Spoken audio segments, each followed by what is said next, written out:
بسم اللہ الرحمن الرحیم۔ السلام علیکم ورحمۃ اللہ تعالی وبرکاتہ۔ ایک صاحب نے سوال پوچھا ہے کہ حضرت یہ بتا دیں کہ جمعے والے دن کون سی عبادت کی جائے،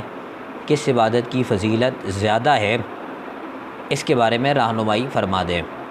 تو دیکھیں پیارے بھائی،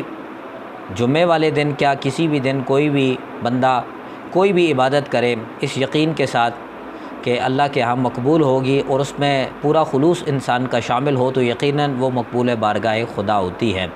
لیکن جمعہ چونکہ اس کو سید الایام کہا جاتا ہے، سارے دنوں کا سردار اس کو کہا جاتا ہے، تو اس میں عبادت کی بھی زیادہ فضیلت ہے۔ اس میں بندے کو سب سے زیادہ یہ چاہیے کہ بندہ درود پاک کی کثرت کرے، بہت زیادہ درود پاک پڑھے، حضور نبی مکرم صلی اللہ علیہ وآلہ وسلم کی شفاعت کا طلبگار ہوگا،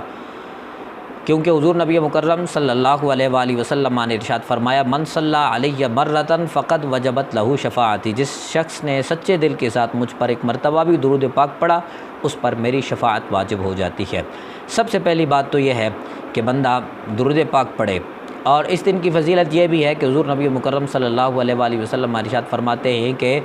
جو بندہ درود پاک پڑھتا ہے اس کا درود مجھ تک پہنچایا جاتا ہے، میں اس کے درود کو خود سنتا ہوں۔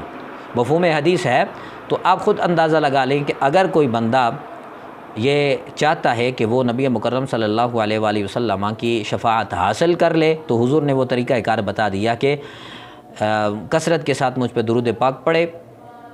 ایک مرتبہ جو درود پاک پڑھے گا اس پر میری شفاعت واجب ہو جائے گی۔ سب سے پہلی بات یہ ہے۔ دوسری بات یہ ہے کہ نماز جمعہ ہے، نماز جمعہ کے لیے اچھے طریقے کے ساتھ اہتمام کیا جائے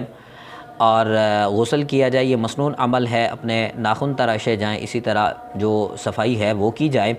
تو یقیناً وہ ساری بیماریوں سے بھی بچ سکتا ہے۔ تیسری بات یہ ہے کہ اس دن میں بندہ سورہ کہف کی تلاوت کرے۔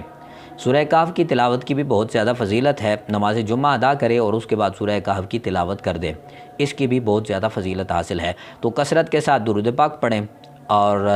نماز جمعہ کے اچھے طریقے کے ساتھ اہتمام کریں، پیدل چل کے جائیں، یہ بھی فضیلت والا کام ہے، اور اس کے بعد سورہ کہف کو لازماً پڑھیں، اس کی بہت زیادہ فضیلت ہے۔ اللہ رب العزت آپ کا یہ پڑھنا اپنی بلند بارگاہ میں قبول فرمائے گا اور اس کو بہت زیادہ آپ کو فائدہ ہوگا۔